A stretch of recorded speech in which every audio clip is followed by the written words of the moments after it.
Hello guys, कैसे हो आप सब। आपका मेरे चैनल में स्वागत है। आज का जो हमारा टॉपिक है ये है अगरतंत्र सिलेबस पॉइंट 2 की सेकंड वीडियो पार्ट 2। फर्स्ट मैं ऑलरेडी डाल चुकी हूँ, अगर किसी ने नहीं देखी है तो मेरे चैनल पे मैं डिस्क्रिप्शन बॉक्स में डाल दूंगी, अब वहां से भी देख लेना। Let's start this topic. Route of administration, क्योंकि हमने उसमें पॉइजन की डेफिनेशन, टॉक्सिकोलॉजी डेफिनेशन क्या है वो हमने पढ़ लिया था, क्लासिफिकेशन ऑफ पॉइजन हमने पढ़ लिया था। Let's now we will discuss about the route of administration. Route जो है वो enteral, parenteral, inhalation, external application और इंट्रोडक्शन इनटू मतलब इंट्रोड्यूस हो जाता है इसमें नेचुरल ओरिफिस में। ठीक है, तो सबसे पहले आता है route of administration parenteral route से। पेरेंटल रूट में क्या होता है कि आप आईवी दो, आईएम दो, इंट्रा आर्ट्रियल दो, इंटरपेरिटोनियल दो या सबक्यूटेनियस दे सकते हो। ठीक है, नेक्स्ट आता है आपके पास एक्शन ऑफ पॉइजन। एक्शन क्या करेगा, एक लोकल, एक रिमोट, एक कंबाइन, मतलब कंबाइन में आप दोनों आ जाएगा, रिमोट और local. And fourth one is general action. Let's start local action. Local का मतलब क्या है, पता लग रहा है। लोकल का मतलब एक पर्टिकुलर सरफेस पे ही होगा, सब में नहीं होगा, एक पर्टिकुलर सरफेस पे होगा। वो क्या है, on contact with the skin surface poison present with certain local symptoms. अब देखो, मैं यहाँ पे सल्फ्यूरिक एसिड का एग्जांपल लेती हूँ। अगर वो हम मतलब एक पर्टिकुलर प्लेस पे गया है, पर्टिकुलर अपने एक पार्ट पे उसको डाल दिया है, तो क्या मिलेगा, एडिमा, बर्निंग, अल्सरेशन और डिस्कलरेशन मिलेगा। मतलब एक पर्टिकुलर प्लेस पे मिलेगा ना, that's why it's can say that local action of poison. Next आता है आपके पास remote action of poison. Remote, remote basically ingested poison present with remote action within the body. It's of two kind, एक specific remote, एक non specific आता है। ठीक है, एक स्पेसिफिक आएगा, एक नॉन स्पेसिफिक आता है। तो एक स्पेसिफिक है, एक नॉन स्पेसिफिक है। स्पेसिफिक क्या होता है, certain poison have effect on specific organ of the body. इसमें क्या होगा, एक स्पेसिफिक ऑर्गन पे ही होगा। जैसे ओपियम जो होता है आपको वो नर्वस सिस्टम पे इफेक्ट करता है, या फिर आपका जैसे कुचला है नर्व वॉमिका, वो स्पाइनल कॉर्ड पे इफेक्ट करता है। नॉन स्पेसिफिक में क्या है, certain poison affect remote organs of body. इसमें सिर्फ ये नहीं है कि आपका एक पर्टिकुलर ऑर्गन पे ही करेगा, नॉन स्पेसिफिक है, स्पेसिफिक नहीं है। कोरोसिव पॉइजन जो होते हैं, the person result in shock, shock की कंडीशन में वो पर्सन चला जाता है। Next one has local and remote action of poison, जो थर्ड था, इसमें आपका कार्बोलिक और ऑक्सैलिक एसिड आते हैं। फोर्थ आता है general action of poison. Certain poison after being absorbed within the body tissue simultaneously affect numerous system of the body. General action क्या है, ये वो पॉइजन्स होते हैं जो आपके एब्जॉर्ब होते हैं बॉडी टिश्यूज में, और बॉडी टिश्यू में तो जैसे एब्जॉर्ब होंगे और आपका इफेक्ट करेंगे आपके न्यूमरस सिस्टम ऑफ बॉडी पे, जैसे डीडीटी है या मरकरी है। ये हमने पढ़ लिया इसका एक्शन। अब हम पढ़ते हैं absorption. Before a substance can accept a toxic effect, it must come in contact with biological system. Effect से पहले वो absorb जरूर होता है। ठीक है, क्या है कि कैसे absorb, देखो, filtration through pores, इथेनॉल और यूरिया pores के थ्रू फिल्टर होते हैं। पैसिव डिफ्यूजन होती है, एक्टिव ट्रांसपोर्ट होता है, फैसिलिटेट डिफ्यूजन होती है, फैगोसाइटोसिस होता है, ये सब इसमें आएगा। साइट ऑफ एब्जॉर्प्शन, कहाँ कहाँ एब्जॉर्ब हो सकता है वो, स्किन में। ठीक है, स्किन में हो सकता है, लंग्स में हो सकता है, लंग्स में कार्बन मोनोऑक्साइड है, ठीक है, एरिसोल है, लेड पॉइजनिंग जो होती है, और जीआई सिस्टम में है, तो जैसे इंजेक्शन करने से हो जाता है, इंजेस्टेड ड्रग्स आते हैं। अब आता है excretion, how we can excrete this poison. Urinary, kidney excretion करती है, फिल्टर करेगी, डिफ्यूज होगा, एक्टिव ट्रांसपोर्ट होगा। फिनोबार्बिटोल है, एस्पिरिन है, ये सब इसमें आएगा। बाइल एक्सक्रीशन में क्या होगा, लीवर के थ्रू, इसमें बाइफिनाइल कंपाउंड आएगा और फ्रूसिमाइड आता है। एक्सक्रीशन बाय लंग्स, लंग्स के थ्रू एक्सक्रीट होता है, जैसे गैसियस या वोलेटाइल कंपाउंड्स इसमें आएंगे। अदर रूट्स क्या हैं, जैसे ब्रेस्ट मिल्क के थ्रू, स्वेट के थ्रू, टीयर्स के थ्रू, सीमन के थ्रू, स्टमक के थ्रू। अब आता है जनरल ट्रीटमेंट ऑफ पॉइजनिंग। क्या करोगे, जनरल ट्रीटमेंट आप क्या करोगे, the general treatment is given if the specific nature of poison is not known. जब जनरल ट्रीटमेंट आप सामान्य चिकित्सा कब करते हो, जब आपको एक पर्टिकुलर विशिष्ट चिकित्सा का नहीं पता होता, ये नहीं पता आपको कौन से टाइप का पॉइजन है। The condition of patient is assessed by detail clinical examination based on degree of loss of consciousness and present or absence of other medical complication. इसमें आपको क्लिनिकल एग्जामिनेशन करनी पड़ेगी कि उसकी degree of loss of consciousness कितनी है, ठीक है, उसके कोई मेडिकल कॉम्प्लिकेशन है या नहीं है। The patient should be remove from all the sources of exposure, जहां से भी उसका एक्सपोजर हो रहा है उस पॉइजन का, तो वहां से उसको रिमूव करना है, ठीक है। And the degree of coma is assessed by Glasgow coma scale होता है, उसके थ्रू आप इसकी डिग्री ऑफ कोमा भी मेजर कर सकते हो। Reed classification of grade of consciousness, मेरे से ये पॉइंट छूट गया है, third fourth point. The degree of loss of consciousness, आप लॉस ऑफ कॉन्शियसनेस की डिग्री को कैसे ग्रेडिंग करते हो, रीड क्लासिफिकेशन के थ्रू। रीड क्लासिफिकेशन में क्या होगा, grade 1 drowsy but responding to verbal comment, drowsiness होगा लेकिन थोड़ा बहुत वर्बली में जब कोई बोलता है तो रिस्पॉन्स कर देता है। सेकंड में क्या होगा, अनकॉन्शियस होगा लेकिन स्टिमुलस को रिस्पॉन्स करता है। थर्ड अनकॉन्शियस है बट कब रिस्पॉन्स करता है, बहुत वेरी पेनफुल स्टिमुलस देने पे। और फोर्थ में अनकॉन्शियस तो है, बेहोश तो है लेकिन कोई रिस्पॉन्स भी नहीं है यहाँ पे, ठीक है। नेक्स्ट आता है aim of general treatment of poisoning, क्या एम है, कोई भी अनएब्जॉर्ब पॉइजन है उसको रिमूव करने के लिए, to treat and excrete the absorb poison, जो भी उसको ट्रीट करना और एक्सक्रीट करना है एब्जॉर्ब पॉइजन के लिए आप जनरल ट्रीटमेंट करते हो। स्टेप्स क्या हैं, इसमें सबसे पहले आपके पास आता है रिमूवल ऑफ अनअब्जॉर्ब पॉइजन, ठीक है, क्या करना है आपको, रिमूव करना है जो भी अनअब्जॉर्ब पॉइजन है उसको। यूज ऑफ एंटीडोट्स, वहां पे एंटीडोट यूज करना है। एलिमिनेशन ऑफ एब्जॉर्ब, देखो एक तो सबसे पहले अपने ऐसे है कि पॉइजन आपने अभी एब्जॉर्ब नहीं हुआ तो उसको रिमूव कराएंगे। रिमूव आप उसको वमन कराओ, विरेचन कराओ, उसके थ्रू आप करा सकते हो। अगर हम आश्रम है तो वमन करा दो, पक्वाश्रम में चला गया तो विरेचन करा दो। यूज ऑफ एंटीडोट्स हैं, स्पेसिफिक आपको पता है। एलिमिनेशन ऑफ एब्जॉर्ब पॉइजन, अब जो एलिमिनेट मतलब एब्जॉर्ब हो गया तो आपको उसको एलिमिनेट कराना है। सिम्प्टोमेटिक ट्रीटमेंट कराना है, जैसे फीवर हो गया तो आप एंटीबायोटिक दो उसको। एनाल्जेसिस मतलब अगर पेन हो रहा है एनाल्जेसिस दो।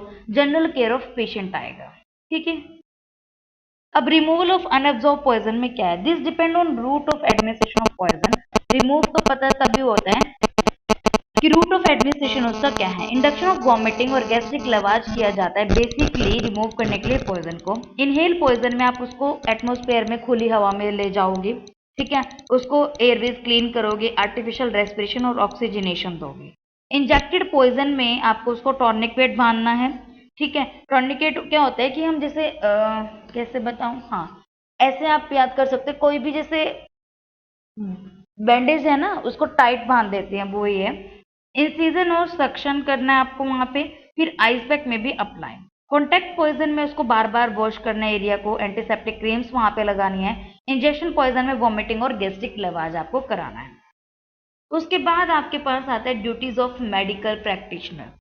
क्या क्या ड्यूटीज हैं मेडिकल प्रैक्टिशनर की, medical duties to be take care of patient and treat the case, उसको पेशेंट की केयर करनी है, उसको ट्रीट करना है। लीगल ड्यूटीज क्या आएगी, police assistant and determine of manner of death, police assistant वहां पे है तो आपको डिटरमाइन करना है कि मैनर ऑफ डेथ क्या है। हिस्ट्री कलेक्शन करनी है, collection of vomit urine preserving for analysis, आपको उसका यूरिन उसका वॉमिट कलेक्ट करके रखना है जिससे आपको उसकी एनालिसिस कर सको, उससे पता लगा सको किस टाइप का पॉइजन हो। Consultation and shifting the patient to the hospital setup, उसको शिफ्ट करना है पेशेंट को हॉस्पिटल सेटअप में। Suspected articles of poison copy, जो भी आपको आर्टिकल्स में ऐसा लगा है कि सस्पेक्टेड है उसको प्रिजर्व करना है। Private practitioner are bound to inform the police in case of homicidal poisoning, अगर कोई प्राइवेट प्रैक्टिशनर है उसके पास अगर कोई ऐसा केस आता है तो उसको वहां पे पुलिस को इन्फॉर्म करना पड़ेगा।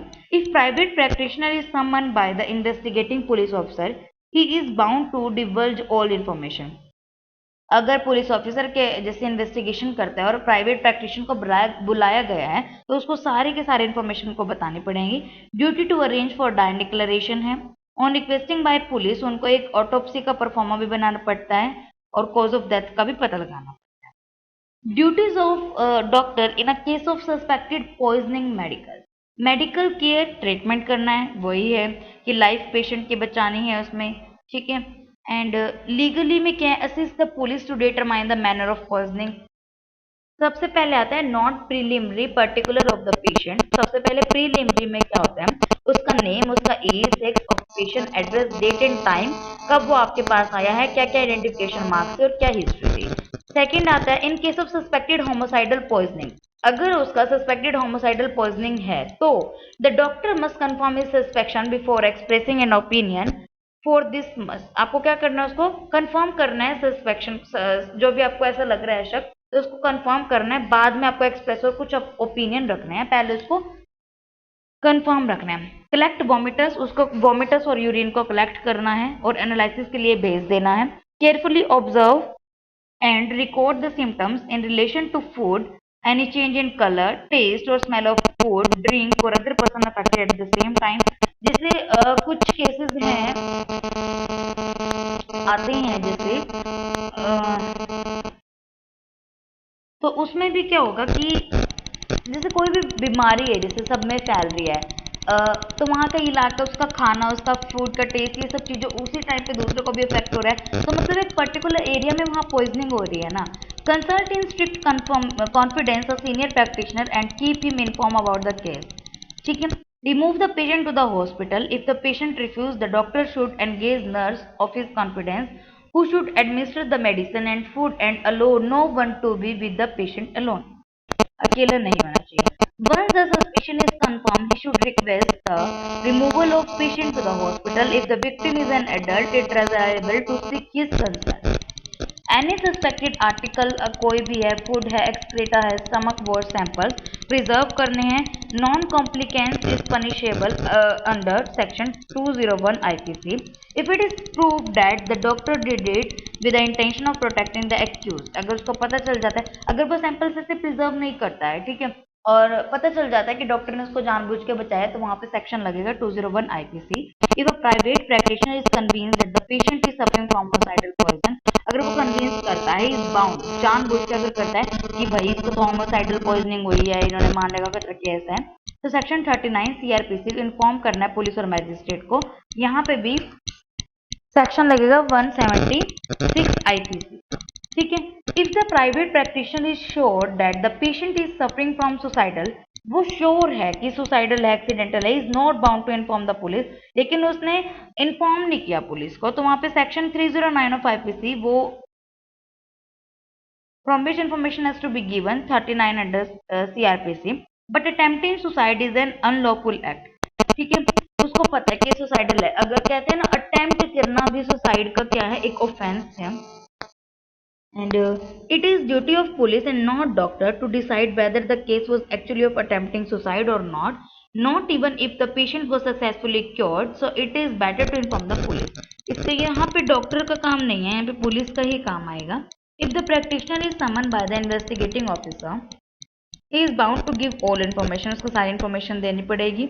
अगर उसने कुछ भी इन्फॉर्मेशन छुपाने की कोशिश की तो उसको सेक्शन 202 IPC वहां पे लगेगा, और अगर उसने फॉल्स इन्फॉर्मेशन दी तब भी उसके ऊपर चार्ज लगता है under section 193 IPC। A government medical officer is required to report to police all cases of suspected poisoning whether accidental, suicidal और homicidal attended in the hospital. ठीक है। पुलिस को इन्फॉर्म करना पड़ेगा उनको, चाहे वो एक्सीडेंटल है, सुसाइडल है, होमोसाइडल है। If the condition of the patient is serious, he must make arrangement to record the dying declaration। अगर उसकी सीरियस है तो dying declaration के लिए अरेंजमेंट करने और रिकॉर्ड करने के लिए। If the patient die, he should not issue a death certificate but should inform the police। ठीक है, उसने इशू नहीं किया डेथ सर्टिफिकेट, लेकिन पुलिस को इन्फॉर्म करना है। Any opinion about the nature of the poison should be given only after getting the report from forensic। आपको तभी बताना है कि ये इस टाइप का पॉइजन था जब उसकी रिपोर्ट आ जाए, फोरेंसिक रिपोर्ट आ जाए, उससे पहले अपना ओपिनियन नहीं रखना है। Thank you so much.